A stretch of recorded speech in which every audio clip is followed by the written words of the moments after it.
A Haslam administration plan could dramatically change how Tennessee's colleges and universities operate. But tonight, new documents obtained by NewsChannel 5 investigators raise a critical question. Are they trying to fix something that's not broken?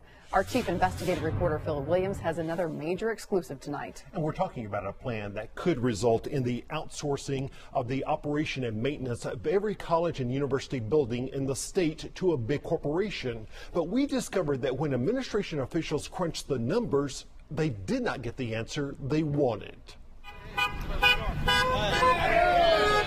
This was the scene as the people who maintain the buildings at UT Knoxville recently took to the streets after being blindsided by a plan that could result in their jobs being outsourced. It comes 2 years after the Haslam administration turned control of state office buildings over to the Chicago-based corporation Jones Lang LaSalle. Our job in state government is to provide the very best services we can at the very lowest cost to taxpayers. Well, the governor has insisted no decisions have been made. We obtained this strategy document that fully exposes the thinking behind that effort.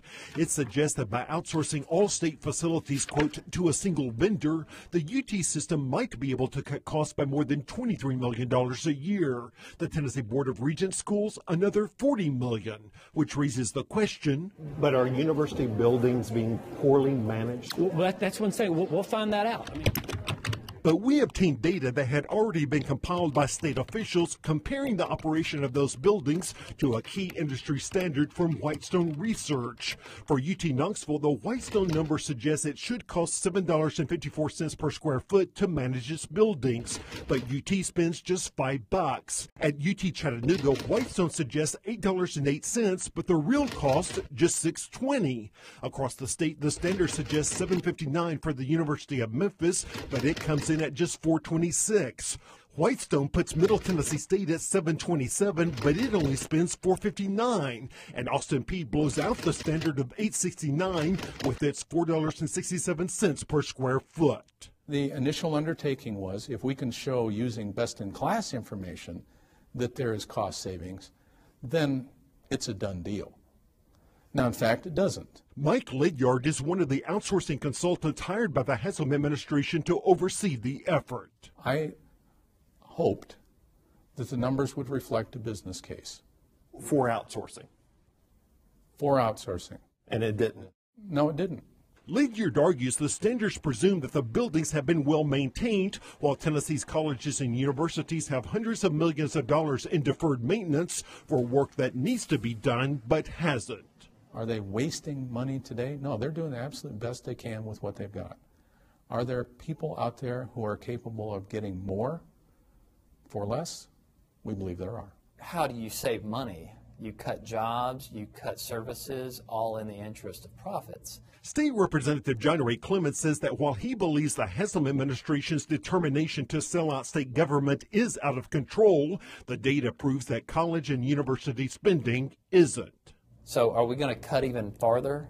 You know, if we're already at bare bones and we're almost half the national standard, what else is there to cut? The next request is for approval of a project in scope. In fact, an email from Haslam's General Services Commissioner Bob Oglesby shows the mindset. He writes that he begins with the premise that the state ideally wants to have the private sector provide all of these services. On top of that, Oglesby wrote that at least one vendor suggested we consider including additional services they offer their clients, including but not limited to postal, printing, copying, food service, and warehousing. We are talking to other educational institutions who have outsourced to find out what their results were before and after. The Haslam administration's outsourcing consultant says that while the data did not show what he had hoped, he has not stopped looking for the opportunity for savings. All this work is done under the assumption that the decision will be to go forward. To outsource. To outsource. But it's an assumption, because this is still an opportunity assessment. Now, on top of this, the strategy document also reveals that the Haslam administration may have even more dramatic ideas for higher ed, such as figuring out more ways to cram people into less space and potentially demolishing older buildings that may be expensive to maintain, possibly even some buildings that might be considered historic. Now, follow me on Twitter at NC5 Phil Williams. I'll be tweeting out even more details tonight, beginning right after this newscast. Does not sound like this story is done by a long shot. Absolutely not. Thank you, Phil.